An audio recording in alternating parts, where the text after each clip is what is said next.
one.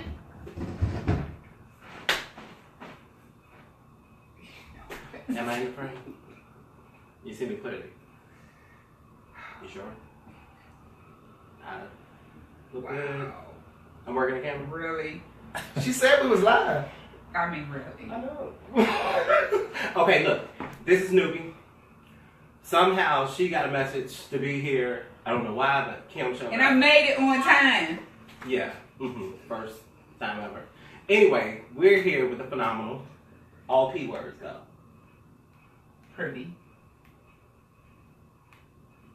You started it. Spectacular. The fuck? Patient. To be sitting here with us. Philosophical.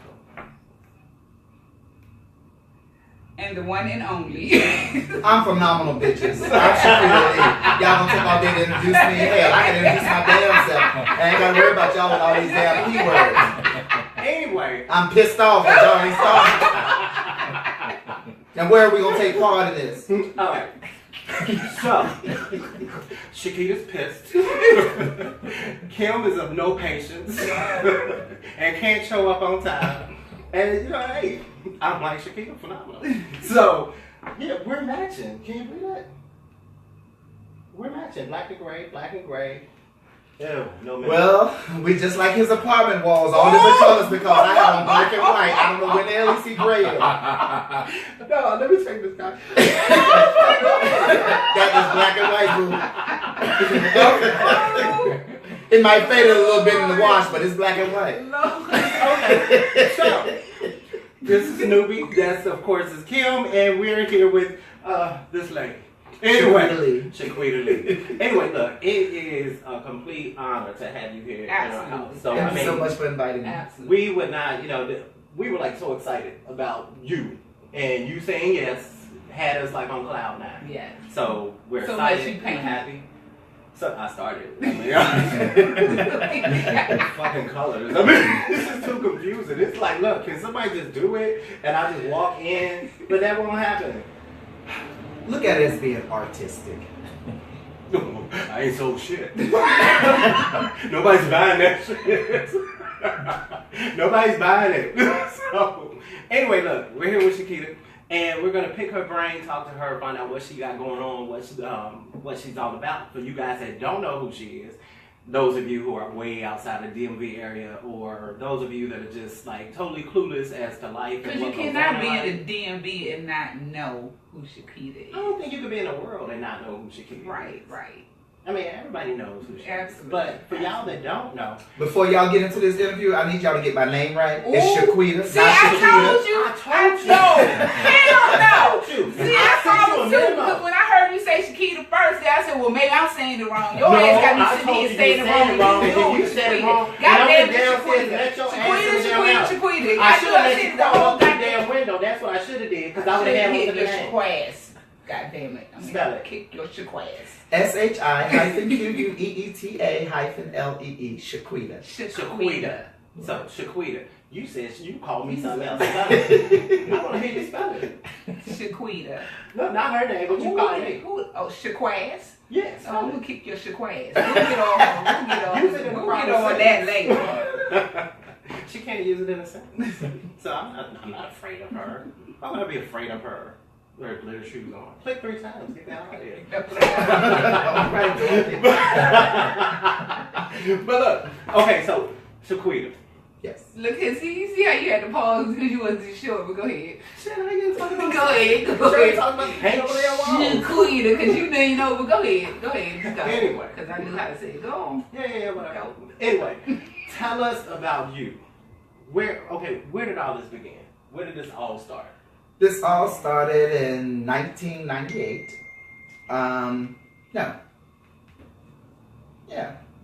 1998. And I used to play with the gay softball league here in Washington, D.C. It's called the NAGA series here in Washington, D.C. Gay Softball League. And I played with the team called JR Gamecocks. And I was a pitcher and a catcher. I played all positions on the team. And every year at the end of the season, they have like a gay series. And like baseball, World Series baseball. And they have a pageant. And each person, one member from each team have to dress in drag and go be in this pageant. And I was the last one on the team that joined, and everybody else had already, done the pageant stuff before like that. So they said, well, Shi-Queeta, we're going to get you to do it. And I said, well, if I was going to do this pageant, I'm not going out there because it was camp drag. Mm-hmm. So you go out there with your mustache, beard, just put on some lipstick, a wig, and a pair of pumps and stroll and do different categories. And I said, if I'm going to do this in front of all these white people, I said, I'm going to go out the right way. And so my gay mother, God rest her soul, was China Pendarvis, and another Dwayne Nicholson, which was Don Pendarvis.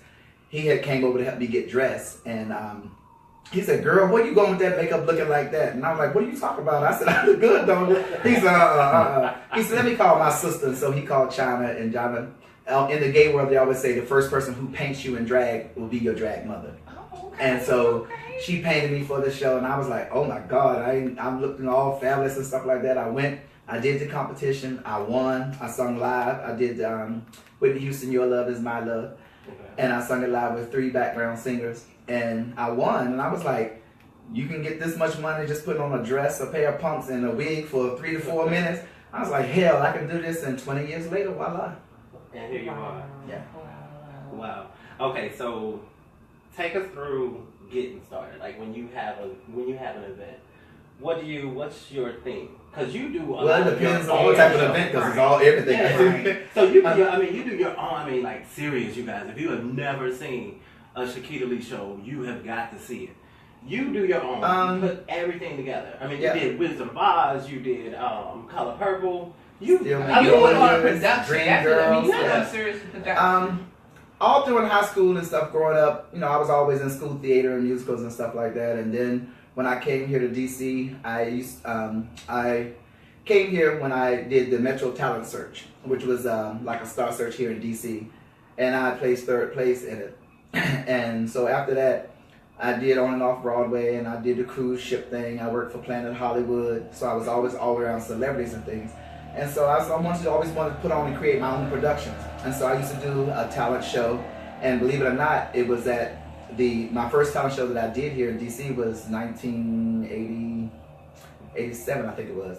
It was at the old post office building, which now is Donald Trump's hotel. Yeah.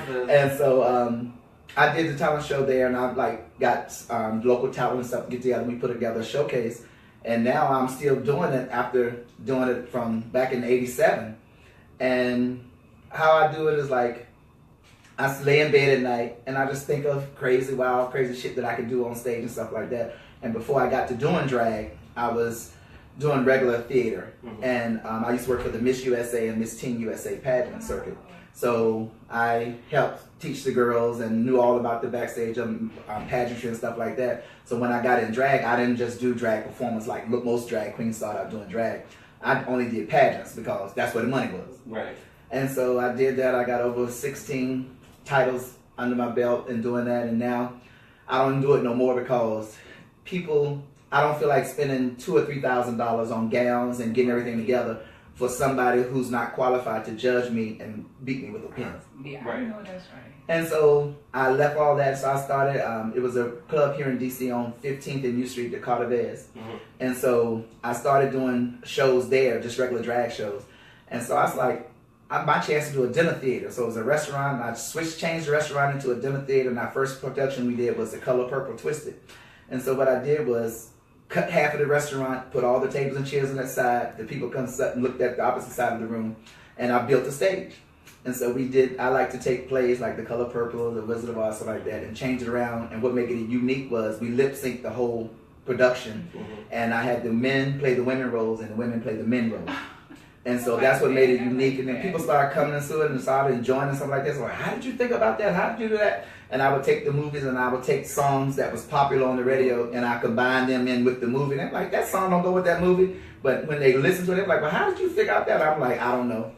It just come to me in my sleep. I sit at home and I just put stuff together. So I don't know what it is or how I can do it, but it happens. Oh, we have a question already? We have a couple of greetings. The first one is from the Lila B. Lee. Good evening, guys. The next one is from Tasha White Sims. Hi, I love the show at Nellie's. Thank The you. next one is from Tracy Burnett. Hey y'all, love you guys. Hey. I know Delilah's my daughter. She's the one that does Chef Khan and Jill Scott. Oh. We do have another question from Tasha White Sims. Who does the choreography? Tasha, you stole my question. Go ahead. Most of the as far as any dancing or anything like that, when I started doing it, we just look at the movies and get stuff from there and teach ourselves the most parts of it. But when I started doing their shows in the theaters, like the Howard Theater and Bethesda Blues, a choreographer by the name of Derek Brown, which is a dancer here in DC, choreographer works at Joy Motion, and he's the choreographer for Maya. Okay. And so he was the one that constructed all the dance movements and helped me put the show together. So you said when you came to DC, so where are you originally from? A small town in Gretna, Virginia. It's like Virginia. it's like 4.5 hours south of here. 35 miles south of Lynchburg, Virginia. Oh, wow. It's a small town. Lived on a farm. We raised tobacco for a living, and that's what it was. I had an outhouse for a bathhouse, no running water in the house, and so that's the way I grew up. Have you went back like this? Like this, yes. I went back at Shi-Queeta. I took a show to my hometown. Really? About 3 years ago. Oh. And it was a new building they just built there. It's called the Chatham Agricultural Center. Okay. Where it's a facility like a arena where they host shows and stuff and everything. So I got it, and the woman said, well, we never had nothing like that here before. And I was like, okay, well, I'm going to be the first one to bring it here and everything. Right. So I... all my family and stuff, they was all excited I'm bringing the show there. So I'm like, I said, hell, I'm going to go all out. Might as well go all out. So I put an ad on the newspaper. I put an ad on the radio. I did all that. And the feedback I got from them country ass people. Down there where I'm from is the Bible Belt. Yeah. Right. So I had this pastor, I won't name his name, but he tried to get all the pastors in the association to tell everybody not to go to this, it's wrong, and everything like that. And mind you, I have 4 pastors, my uncles that are pastors. Okay. So it's like, they was fine with it. Right. They didn't care Right. and stuff like that. So, and it was just funny. And he, I did an article, the newspaper did an article on me. He responded to the article in the newspaper and all this stuff like that. So I was like, okay, you want to carry it like that? So I went to the gospel radio station there, and I put an ad on the gospel radio. So they was telling them to take it off the radio and stuff like that. And the man said, a show, we're here to make money. So it's an ad, he's paid for it, so we're going to run it. Right. So, that blew it up, and it was a mess. And then he wanted to boycott it and stuff like that. No, he came to the night of the show. He sat out there in the parking lot to see what everybody came. And at the end of the night, we had over 300 guests, so I was all happy. So it was a job well done. And then I took it back again a year later to Danville, Virginia, which is like 40 minutes from Gretna. Mm-hmm. And I did it at the Danville City Auditorium. So everywhere you go, you break and you make news. You just make That's news. That's my platform. That's your platform. Of being the first in a venue to do what I do. So let's come here to the DMV. How did Nellie's Drag Brunch start? How did Nellie's Drag Brunch? I used to do drag brunch at the Carter on 900 Street. That closed down. And then I left there. I did brunches at Perry's. Well, the Perry's restaurant was the first place that I did brunch because that's the longest running brunch here in DC. And I used to work there, whatever like that. And then under the means of Xavier Nass's Bloomingdale, which one of the premier drag queens at that time here in DC. And I worked there for a little bit. And then after I working there, I started the shows at the Carter Bears. And I was like, I presented to them about let's do a drag brunch. And they was like, okay. So they was turned very successful. And then 3 or 4 years we did there, they closed down. And then I moved to another location, moved to another location. And then Town, which is the largest gay club here in DC, which I work at as well on Fridays and Saturday nights. The owner there said, it's another gay man who's opening up a bar on 9th and U, Nellie's. He said, I think you should really go there and do your drag bingo. Because I used to do drag bingo with Xavier and Gigi Couture on 17th Street, a club called Chaos. It was a Latino club. And that closed down as well. And so he said, you should take your drag bingo to Nellie's because, y'all so successful, whatever. So I was like, okay. So myself and Tyree Iman took it to the owner of Nellie's. And he said, go ahead, we'll do it or whatever. It came so successful and popular that it was just crazy. It was wall to wall, it was packed. And so after we had started doing that, I was like, I said, can we do drag brunch here since you're not doing anything? So we started doing a drag brunch. And it over time, like it was started out okay, and then it built, and then we started getting in a situation where we was getting large parties, and large parties would come and it'd be 20 people, and when they get there, it's only 10 people. Then they get there, it's only Let me 5 interrupt people. you there. When she talks about large parties, talk about this.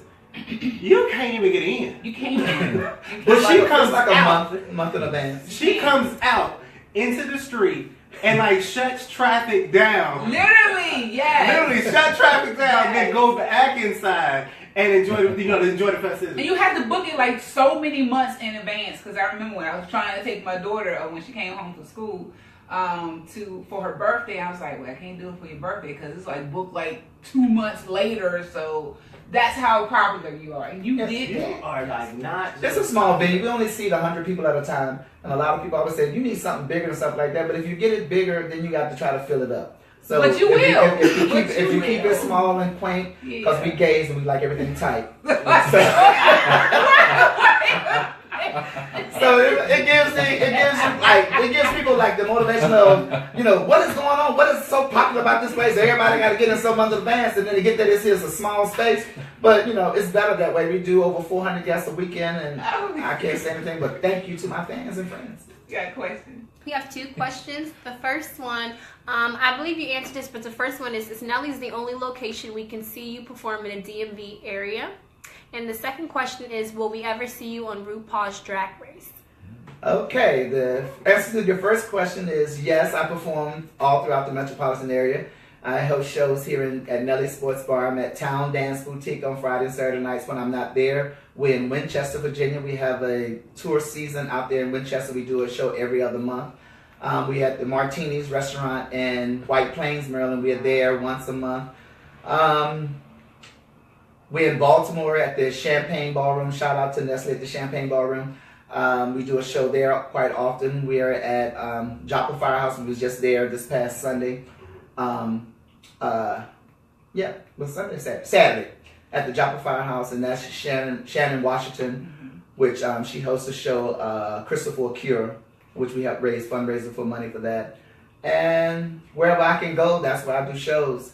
And to be on RuPaul's Drag Race, I auditioned for RuPaul's Drag Race 3 times when it first came out. I didn't get on, so I was like, fuck it, I ain't doing it. So now they're in the 10th season, and I applaud all the girls who have gotten a spotlight from that or getting spotlights from it, but I make my own success, and so therefore, I don't need RuPaul at the moment. But I would like to be on the show just to get my name abroad, like, there's a platform that's there and stuff like that. But to go through all that bullshit and stuff, no. Well, a lot of people have been on the show. When they come to the DC area, they look for you. They look for you. They always come to town. Absolutely. Town books every girl from RuPaul's Drag Race. So everybody who's been on RuPaul's Drag Race for the full 10 seasons, they have come to town. I have taken pictures with all of them. I have interviewed all of them, majority of all of them. And now it's more or less of town is closing next year, July the 10th. So we'll probably get the girls from RuPaul's Drag Race All-Stars, which get to air. So after that, who knows? Nice. So do you audition the girls to be in each of the shows? Do you personally? It's not like an audition process that I do when people, it's more or less of when I go to other clubs and I see shows or I see people perform and stuff like that. And I say, well, I think you do good at this person. I think you do good at that character.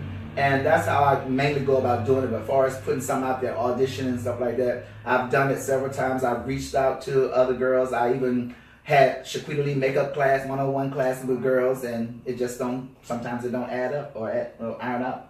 So, okay, so I need to know some tea. So is it like cliquish?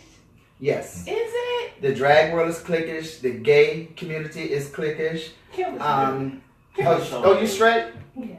Okay, well, it's just like straight people. Y'all got cliques, we got cliques. and it's sad, but the gay community, we always fighting for equality and for this and stuff like that, but we can't even get along in our own community. So it's just like the heterosexual community and stuff like that. But yes, it's cliquish because you have your gay clubs, you have your black clubs, you have your white clubs, you have your Latin clubs. If you go to the black clubs, you got your black drag queens. You go to the white clubs, you got your white drag queens. You go to the Latin club, you have your Latin drag queens. And I started out at the Bachelor's Meal. That's where I got my start of doing that with BB, being the owner of the Bachelor's Meal. And when she left, I didn't care for the owner who took over her spot, so I refused to go back to ever to perform at the Bachelor's Mill. Okay. So when I got on this side of town, Derek Brown hired me to be at the Town Dance Boutique. So when I came on this side of town, I stayed on the white side. But And I'm not saying I'm better than the girls who I started out with or nothing like that, but I invested in my craft and I made a name for myself. Right. But your show has a variety. You Yes. have all races. I have all races because I feel the need that's what it takes to bring a community together. Yes. And that's always been from the outside looking in and somebody that doesn't know, because I keep myself away from a lot of stuff just so that I make sure that I'm not going in already biased about my opinion or anything like that. So I keep myself out of different limelights. But on the outside looking in, you've always been that pillar. You've always been that one that draws so many different people and never the shady one. I mean, the drag queens look at me as being shady because they think I'm this or they think I'm that. But, if I don't think I'm that, who will? Right. But my whole thing is what I always tell them. It's not that I'm trying to be better than you, or I still have to work on my craft and grow with my clothing and stuff like that. But I focus on and draw my attention to what I want to be and things I want to do. Anybody can go out and do what they want to do. Just because I have the gift to gab or I have the gift to go out and apply for a job and get it, that same drag queen has the same opportunities I have. Just like they're saying that, oh, you think you something because you're at the Howard Theater. No, I went to the Howard Theater. I had a connection that got me in the Howard Theater, but it's just like if I'm coming to you and say, I want you to do a show for me. And then you're like, well, I ain't never did it before, so I'll wait till somebody else do it, and then I'll try to get on the show. But don't get mad at me because I went there and said, okay, I'll do the show.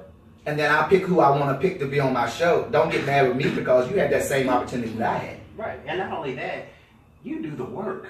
Yes. There's work involved in it. It's not just I do the work as far as hiring the people. I make the costumes. I do all the editing of videos. You're doing everything. You're on the stage. You're performing. You're going behind your crew, cussing out making the sure sound. that they're doing it. Cussing out the sound. But that's respect though, because you are involved in everything. Every aspect of it. to Your hand is in it. So it's just not like, okay, yeah, you had a connection at Howard, you have a connection wherever, but you get in there, but you actually do the work. Yes. And it's not like, and the people don't do that. And then when people come and see it, they're like, or just like when people come to our brunch or whatever like that, we have people say, oh my God, look at all these people coming to see this drag show. Oh, I can do that. And they're like, Shi-Queeta, we want to book a show. I'm like, okay, it's going to be this much money. And then it's like, what? I'm like, yes. But they don't understand the lead work that goes into it. Right. And a lot of drag queens don't understand what we go through. And I'm like, we really don't. The girls that work for me now, they've been with me faithfully for, Raleigh's been with me for 10 years or so. Capri's been with me about the same amount of time.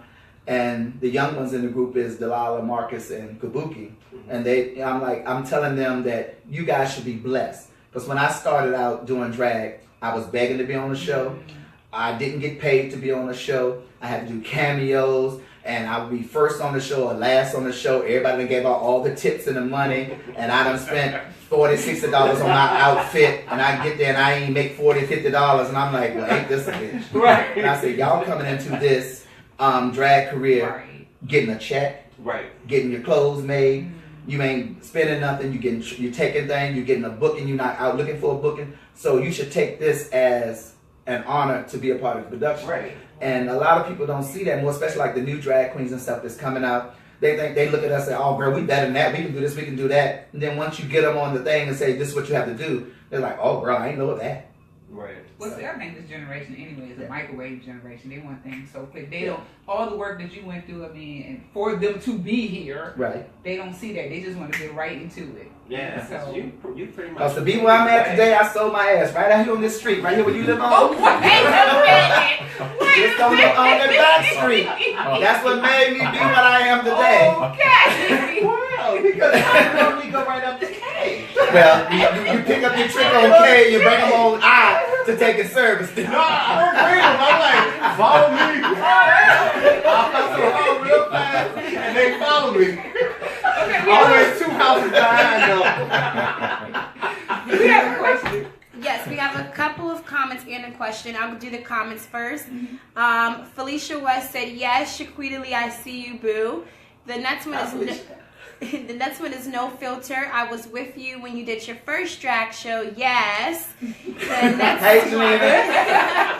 next one is Tanya Profound Galloway. It's work, but you're turning a coin now. LOL. And Hey, Tanya Profound. the question is from Delilah B. Lee. How was it performing at the White House?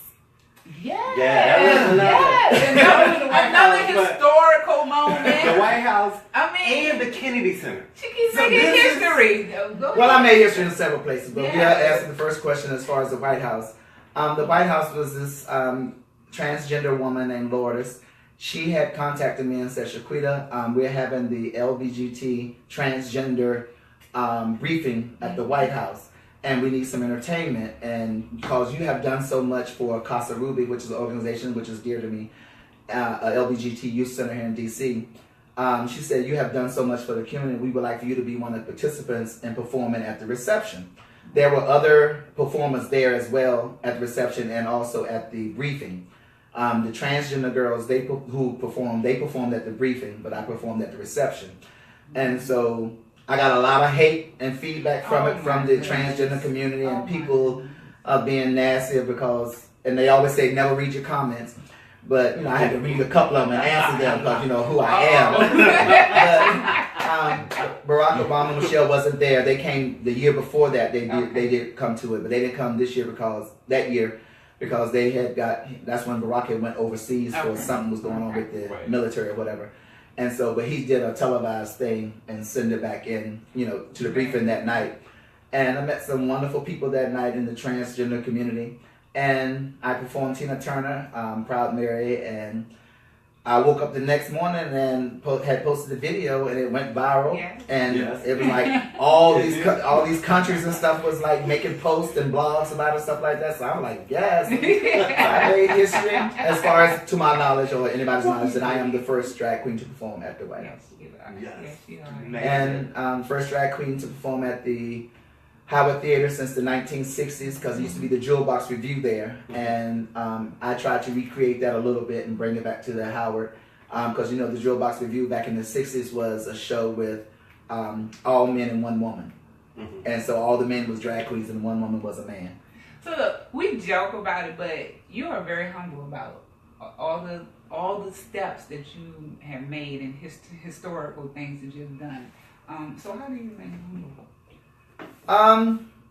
Like I said, I'm from the South, and my mom always instilled in all of us to be yourself, never be no one that you're really not.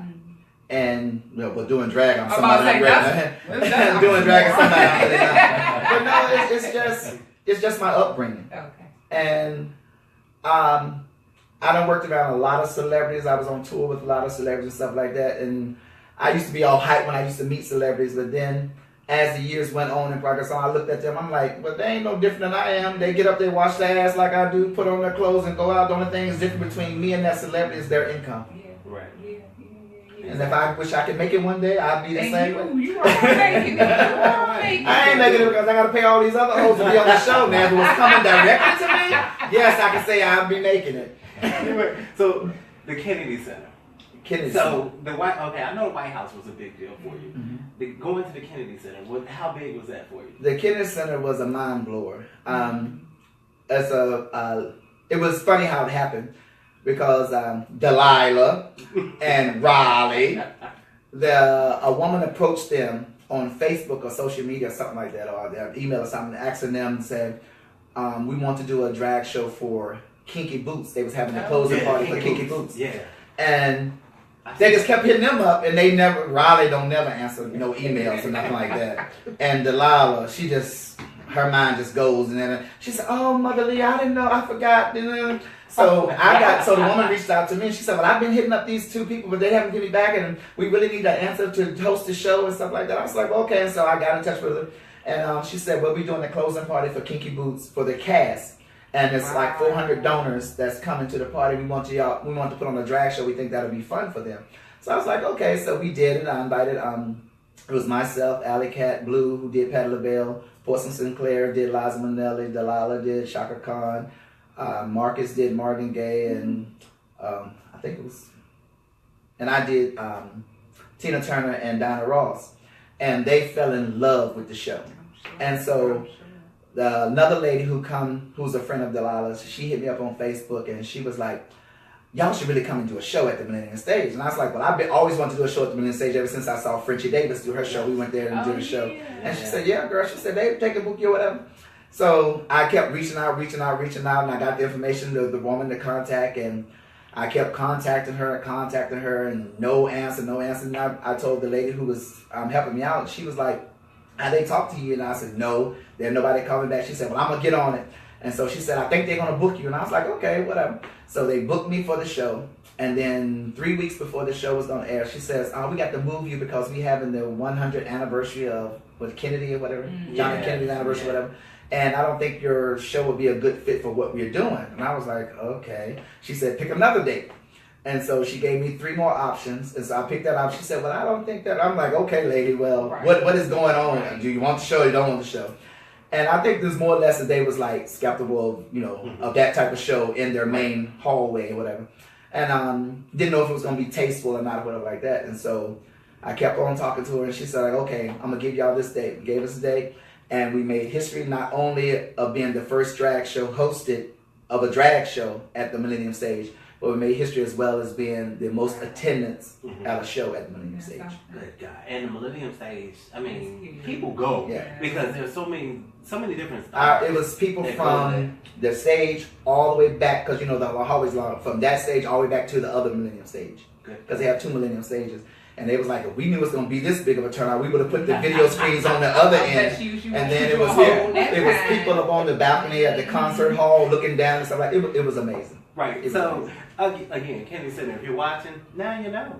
You can go to YouTube. It's on YouTube as well. It's on YouTube. So anybody that has not seen it, go to YouTube, look up Shi-Queeta-Lee, Kennedy Center. You'll see it. Millennium Stage. Salute to Divas. Salute to Divas. And to the Kennedy Center. She needs to be on like the real stage. Okay. She's already proven that she can do both stages. So now she needs the main stage. Right. We need balconies filled and all of that. Okay. So when did you start going out in the street? That's what I want to know. And has anybody tried to bring you over? Y'all know y'all wouldn't know that. Y'all wouldn't know that. It was something. It was just one Sunday. It was something going on. I think it was somebody. It was somebody outside walking by, or whatever. And I just busted out the door one Sunday and was picking with that person on the outside or whatever like that. And they was like, but they ran across the street, so I chased them across the street. And after that, I just started people was getting life on it, and I was making money from it. So I just go every time I perform, I just bust out the front doors and something. I even busted out the doors when it was snowing. I busted out the door when it was raining. And then I busted out the door one time. The cop that came by and pulled up on the sidewalk and said, Sir, get out the streets." And I'm like, okay. And so, but it's just fun. It was just something fun to do because Nelly's is on the ground level and it's on the street level, so everyone could see. And then everybody was saying, "Oh, you stole that from the girls from Florida and stuff like that." I didn't even know the girls from Miami was doing it, but Miami's drag show, which is closed now. So they do it. They used to yeah. the street. They go out the street and climb on the bus and stuff. I think it's you stealing anything. Anybody. But drag is drag. There's all types of drag. It's no one way, and everyone. It ain't nothing about being creative or original because somebody have done it before, just like anything else. Right. So it's almost like eBay and Amazon. eBay came out, Amazon came out. Amazon piggybacked off of eBay, but then it made it better because they bought goddamn Whole Foods. So now they're doing even better. So, Shi-Queeta, Miami was doing it, DC started doing it. DC made it better because Miami shut down. Right. But she's still here. That's right. That's right. We have another question. Yes, from Delilah B. Lee. Has your mother ever came to any of your shows? I bet she was very proud of you.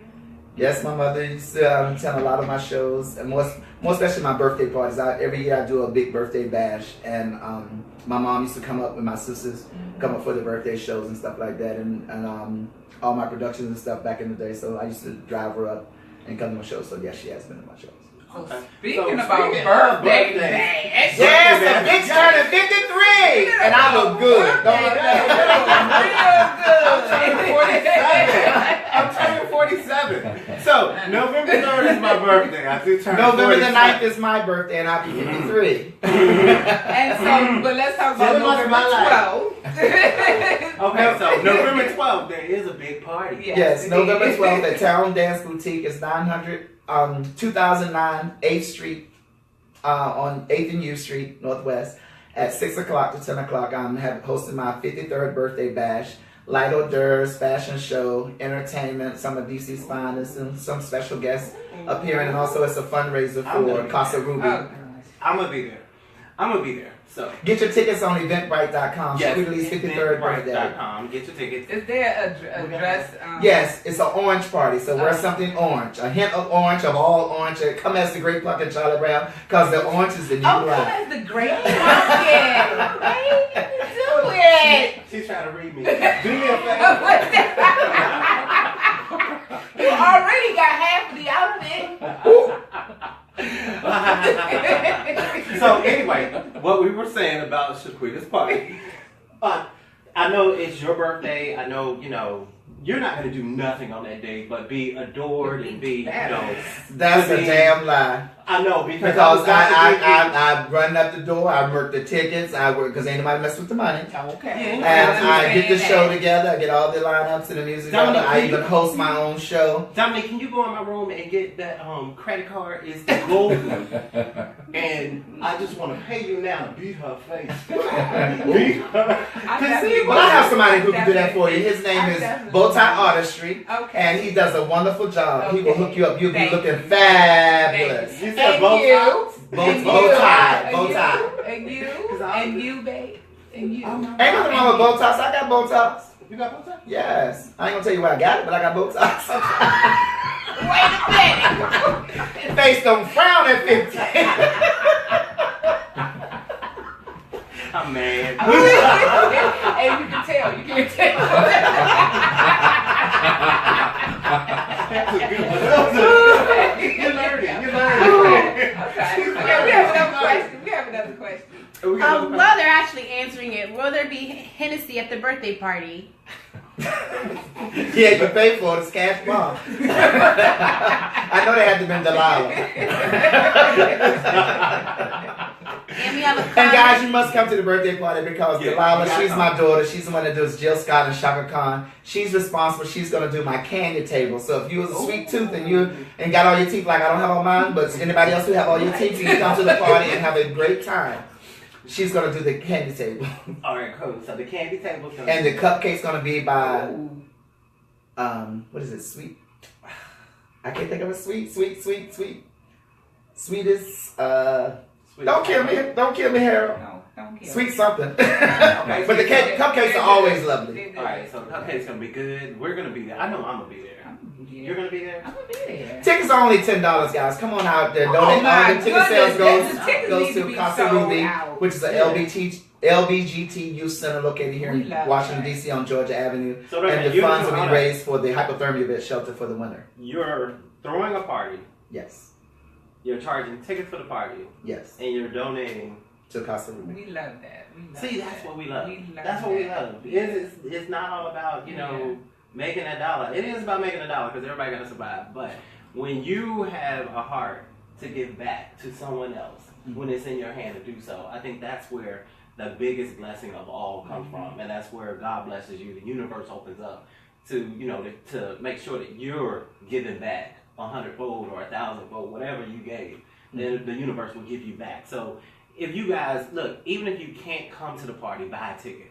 Yeah, you can still buy a ticket on And those donations are going to go to help the House of Casa Ruby and hypothermia bed shelter. Hypothermia shelter.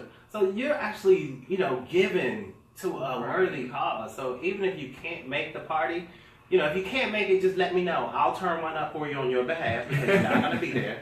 So, I'll drink for you on your behalf if you're not going to be there, but you got to buy a ticket. So I ain't taking no shots if you ain't buy a ticket. Right. But that's the whole thing about my production company, Van Hook Productions, is our motto is giving back to the community one show at a time. Definitely. So with since we're on this vein, let's stay on it. What advice would you give to someone that's someone's just starting out, regardless of their age or anything like that? Yeah. What advice would you give to someone that's just starting? if you start out to become transgender, just living your truth. Be yourself, be who you are, be accepting of yourself. If you love yourself, don't care about what nobody else, says or does to you or say about you. Becoming a drag performer, this young generation is very hard-headed, and they look at RuPaul's Drag Race, which is it's a great platform. So people now we are more accepted in society by that show being aired and everything like that. But a lot of new drag kids look at that show and thinking that it's okay to come out on stage with no breasts, come on stage with no nails, come on stage with no jewelry, come on stage with no pads, or go to the store and shop and buy something that rainbow or whatever like that. Don't want to enhance the drag and don't want to spend the money in the drag. And I've shopped at Rainbow. I've shopped at Oliver Lay. I've shopped at Forever 21. But you buy those type of clothes, but you add to it. Right, you add to it. It's so crazy. Somebody shops at Rainbow. But they don't get creative enough and no more with the drag thing because they see the like all the girls and stuff, they get on RuPaul's Drag Race, they look phenomenal because it's television and stuff like that. But then when they come to the show and you see them in person, not all of them, but some of them, you be like, how'd you get on the show? Right. That's what you bring in and stuff like that. And my whole thing is that they charge thousands and thousands of dollars just to come and just to be there. And they get in that mindset, well, girl, you already paid me $3,000, so I just come and do what I do. Right. And that very disturbing, upsetting to me. Like the first 2 or 3 seasons, they was on point with when they go out and perform, and they bring it and stuff like that. Then as the seasons went on and stuff like that, it's got greed and money, and it's like lazy. It sounds like lazy, yeah. Because they're traveling all day. Right. They're traveling all the time, so they can be gone for a whole month and they only have 3 items with them. Because they're going from airport, they do a show tonight, they have an airplane next morning, they do a show that night, they're on an airplane next morning, stuff like that.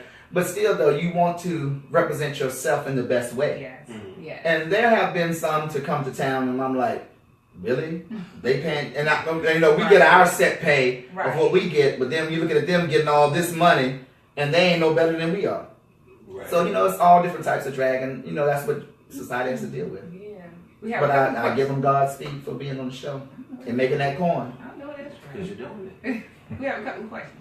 Yes. The first comment is from Don Ross Jones. It's a lot of hearts. You look fabulous. Love your shows at Nellie's. The second comment's from Joseph Braxton. He put a lot of thumbs up. Joseph Braxton. And that's my Braxton's cousin. Mm-hmm. Hey, Joe. We gotta tell her why later, And the question, how does the straight community embrace you? The straight community embraces me, I think, very well. For the last 2 or 3 years, that's has been the main attraction to our shows at Nellie's. Anyways, heterosexual black women from Baltimore. I have to give a shout out to Baltimore because they have supported us for the last 2 years. They come down in bus loads, car loads. Some of the bitches late, and I call them hoes.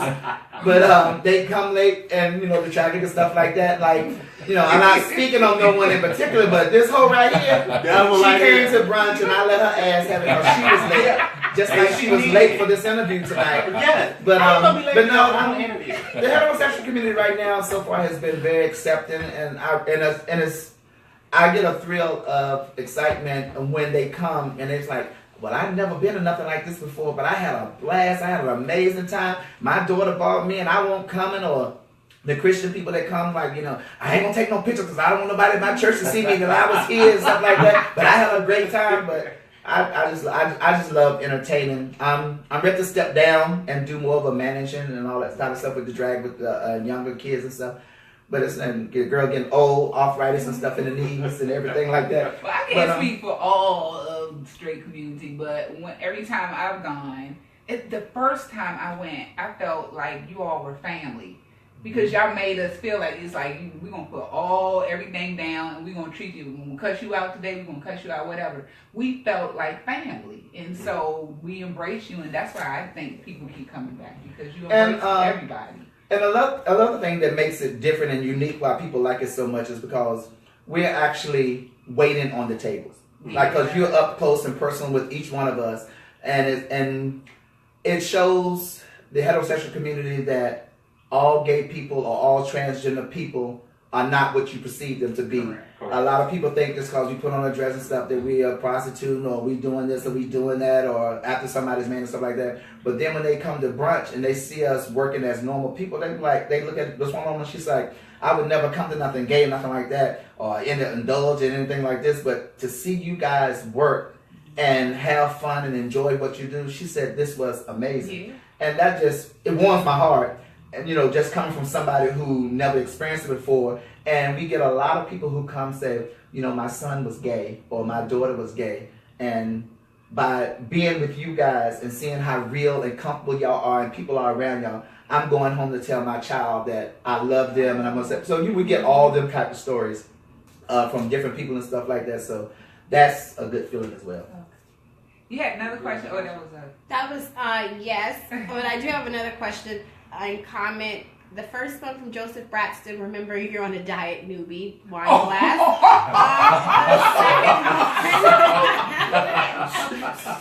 I told you to put a girl on, girl.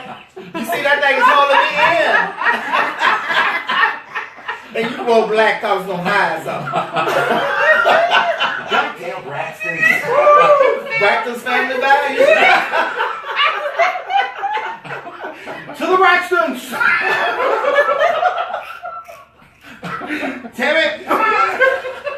But I love Joe. I love him so much. He is such a great guy. And yeah, Joe. And I apologize to my Facebook friends and friends, but I can't answer none of your questions because I can't see them because I'm on this side, but I'll respond later.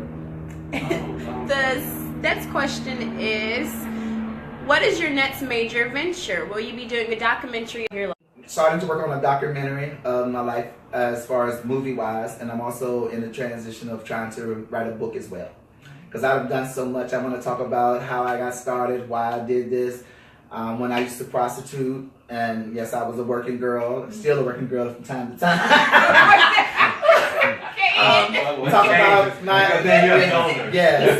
talk about the different changes, the challenges and changes I've going into different venues and making the history part and stuff like that.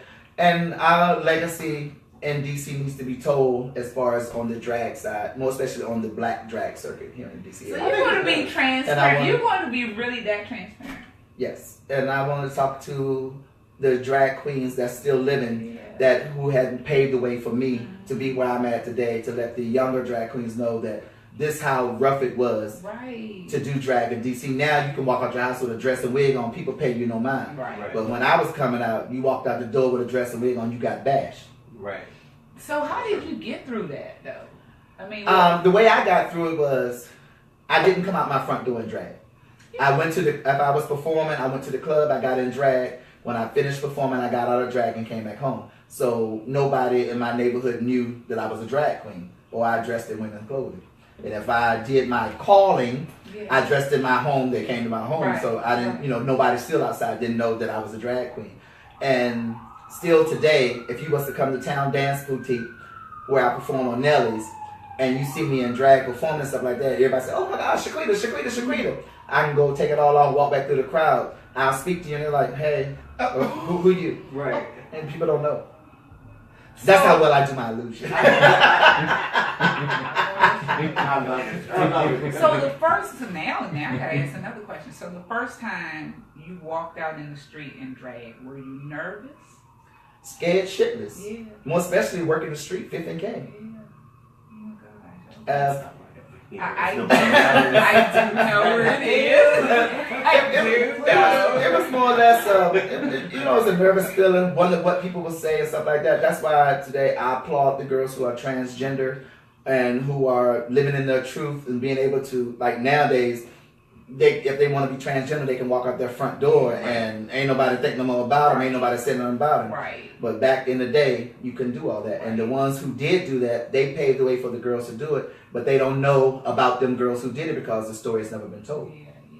So I know a couple of years ago, in the DC area, there was an attack against the community, and they started, unfortunately, killing some. Yeah, killing some of them on the what you call the transgender stroll or drag queen stroll or whatever like that of prostitution.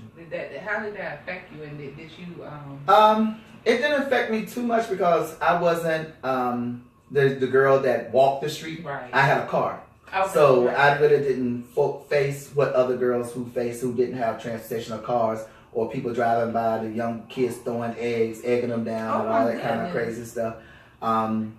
There's another part of stroll out in Maryland, the Maryland DC line, where a lot of the girls was like, it was a killing like once a week of guys just driving by, just killing them and stuff like that. So I had a lot of friends that I know that who have been beaten, who have been held up, stabbed, locked up, died and stuff like that. So, you know, You never had to face that one in the street, though, have you? I mean, I only faced it once. Really? And the whole time that I had did it, and it was a frightening feeling, but then again, it was like a movie or something. It was like, I ain't got no problem telling it. It was a situation where I met this guy on the stroll and went back to his place, and that's when you know that drugs and stuff was really, really bad back then, and I didn't know what people did and stuff like that. I knew about drugs, but I never did drugs, never drank in my life, did drugs in my life.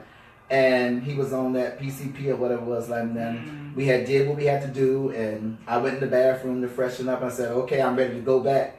And he had passed out and woke up, and like, what you doing in my house? What you doing? And got a gun. I took off out the door. I went right down the hall. I thought I was in like that scary movie where you running and somebody chases you. A comedy. This is a tragedy. I said it was like, it was bad. And it was like I got to the elevator, and you know, the elevator door wasn't open fast enough. And I'm inside them, and the elevator door closed. He stuck the gun through the thing, and I had kicked the gun and all this stuff. And I got downstairs. It happened over in Southwest at the waterfront. And I took off running through the project, because you know, back then Southwest was horrible. Right. And I went running through there barefooted and everything. And this one, and the guys that were selling drugs on the corner said, "Yo, girl, you alright? You alright?" And I didn't say nothing. I just kept running. I said, "Leave me alone, somebody got me."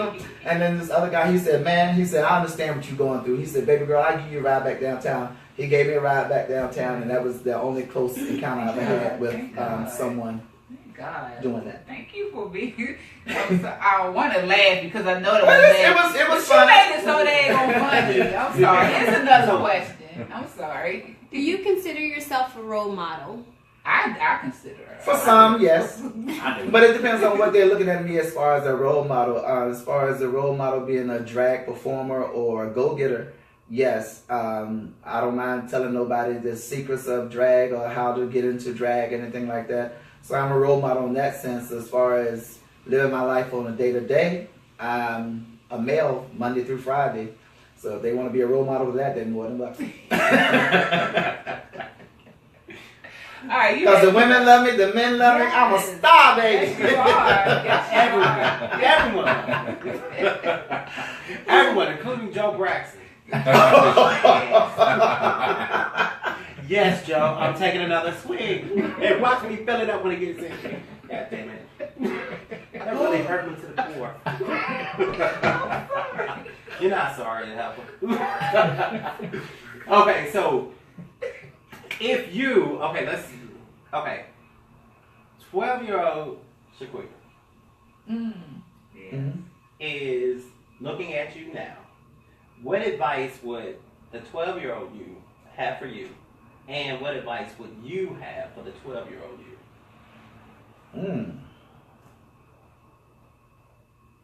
This is where we take our breaks. Let's see.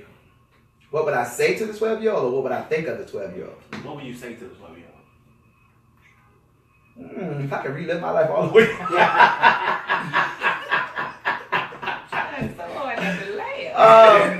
It would involve elevators. I don't know what I would say to the 12-year-old. It's like, at 12 years old, I was living on a farm, pulling tobacco, feeding the chickens and hens and the pigs. So, you know, I didn't come out as being gay until I was 19. And I didn't have my first intercourse with a man until I was 21. So at 12, you would never have thought this. No, never would have thought this. I was actually, my senior year, I was planning on getting married. Well, wanting to get married and stuff like that. And it was just a situation where... To a woman. I just want to be clear. Yeah, to a woman. To a woman. So I guess deep down inside, back of my mind, I really didn't want a woman, so that's why I didn't get married. and I, you know, by living in a small town, you know, won't nobody there that was gay that we know of at the time, because that's one thing I didn't have to go through during high school. I didn't have nobody like telling, because I played basketball, football, tennis, and track, and I was good at all of it. And then at the same time, I was on the cheerleading squad, and the band, the twirling the gun, and all that stuff like that. So, but you know, I never went through school with people saying all that punk or that faggot, because they always said, "Well, he good," you know. So I didn't have to go through all that. So I didn't necessarily. I was always the one, the class clown, the one in school that get the guys, get the girls, and I was like matchmaking. But I had a girlfriend too. Well, sometime. But it was like always, oh, go to Jerry. He hook you up. He'll tell him, you know, that's the way I am, and that's where I am today. I'm still the type of person that you want to meet him, you want to meet her, you want to So I guess the 12-year-old just had it going on. And what it be for now, girl. It's hard to say. Because on Friday, Saturday, and Sundays, I'm a whole nother person. We're going to be a transformer. Have you always been this confident? Yes. Wow. So what is the secret to your confidence? Yeah. What drives you? What pushes you? I don't know what drives me. Being able to cut up and have fun. You know, I didn't have no abusive childhood or nothing like that, and my father was an alcoholic. He never beat none of us, nothing like that, but we always been in a situation where people in school would always come back and say, "Oh, Jared, guess what your father did? Oh, Jared, guess what your father did? Your father did this. You know, your father got locked up. Your father had a drug. Your father was selling moonshine. Your father was this. Your father was that. Your father was this."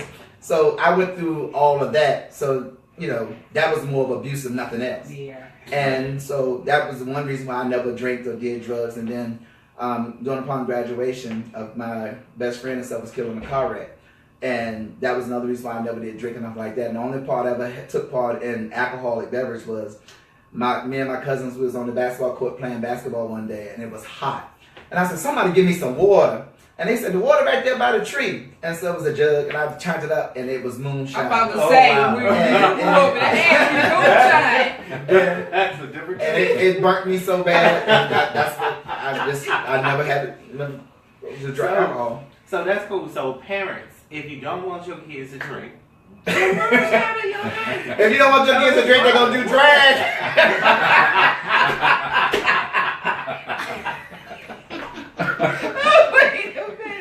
It's an outlet, trust me. let them do drag. Just send them out there. Ooh, how much longer we got in this interview? It's hot as a bitch in here. It is hot. Yeah. I'm like, It's something you put in that line too. I did the I thought 5. we ain't wrapping up. Yeah, she did do the 5 anymore. Okay, I so want to know how she stays so snatched. Girdles. That's why I'm saying it with this thing like that. It's cutting me, and y'all want to keep on going as I'm on this damn interview. This shit is cutting. Okay, so wow. So we usually say, "Can I do the events real quick?" No, we just post. We'll Oh, post look, all there's a of lot it. going on We'll post there's a all lot of going on in the world, and we're gonna post all that on our page. So we're not gonna put that on our page now because we want to make sure that we can go ahead in this interview, so you can get up out of here and take Kym with you. Okay, not a problem. But before we go, because I'm not on your social media, you can catch me at Shi-Queeta-Lee on Facebook, Instagram, Twitter. My website is a dragsalutetodivas.com, www.dragsalutetodivas.com. You can catch me at Nelly's Sports Bar every Saturday and Sunday, 10:30 and 1 o'clock showtimes for Nelly's Drag Brunch. Go to eventbrite.com. Also, you can catch me November the 12th for my 53rd birthday party at Town Dance Boutique. At 6 o'clock, go to Eventbrite, Shi-Queeta-Lee's 53rd birthday. Purchase a ticket. If you can't make it, just purchase a ticket because the money will go to a great cause. And also, if you don't see me here, ask your husband. He might see me somewhere. Back to you, Bob. Or 15K. I don't have to work the streets no more. I'm a high class girl now. I'm a high class hoe. Oh, It's called internet. internet. Let me write write that down. Intern That's Mingo. Christian Mingo! Tell your friends, pastors, and loved ones between hours of 10 and 1 at night. Leave a love offering. Do we got a basket? A basket we can pass? Okay, so look. It's Shi-Queeta's birthday. It's coming up. So, in honor of your birthday, Kym's gonna sing happy birthday. No, hell no, because I just saw what you brought out, and that is not what I told you to buy.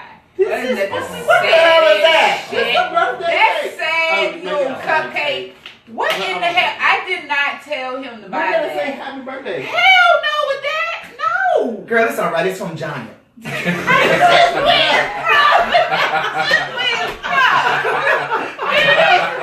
the thought that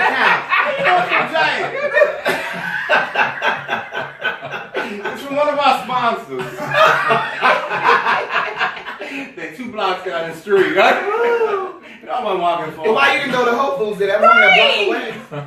I should hold you my whole paycheck. But I'm vegan. Now you know my secret habit so thin. I can't stand her. Anyway, happy birthday. Wow. Y'all sing to me, bitches. Yay. No, Okay, no. so sing. Last time Dominique. I can you Dominique sing, because Sing. Yeah, Dominique actually sings. I can help you if you. She's need a to. PA. She's in Dreamgirls right now. Oh, really? Yeah, she's doing Dream Girl. Happy birthday to you. Let me lip sync. Happy birthday to you. Happy birthday. Happy birthday.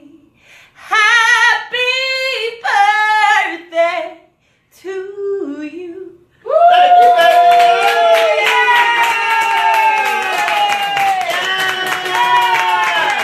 Y'all like my cake? Ain't sharing with y'all. I see that. Thank you. That was amazing. When you doing Dream Girls at? Toby's Dinner Theater. Okay. Work it out. You still has it open yet? Yes, it closes November 12th. Oh, I'm gonna try to come and see it then before then. Oh, yeah, thank you. Hopefully I have some dates available. It's all Oh, that- sold it's out. all sold out. Yeah. Yeah, it's been running since something August. else. We have something else. Oh yeah, we got something else. One moment, I'll be back. Give you a skirt because you don't follow. I didn't bring my dentures, so don't be giving me nothing to suck on. No, this is that is sad because my card's in the other room. Wait a minute! My card's in the other room. I'm sorry. I have no cash. I have no cash. I'm sorry. My card's in the other room. Okay, so with Kym and Nuby, we would love to give gifts. So it's not like a huge gift, but it is something that's meaningful. So Okay, well, I must open it while we're on camera so it says meaningful. Meaningful. meaningful.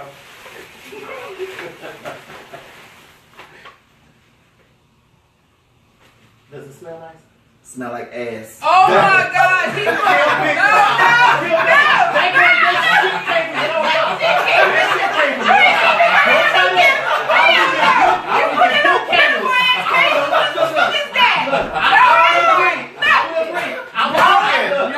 Y'all know pumpkin smell like ass. And this is why the ass brought she brought the damn pumpkin. It's the season. It's the season. It's the season for ass smell.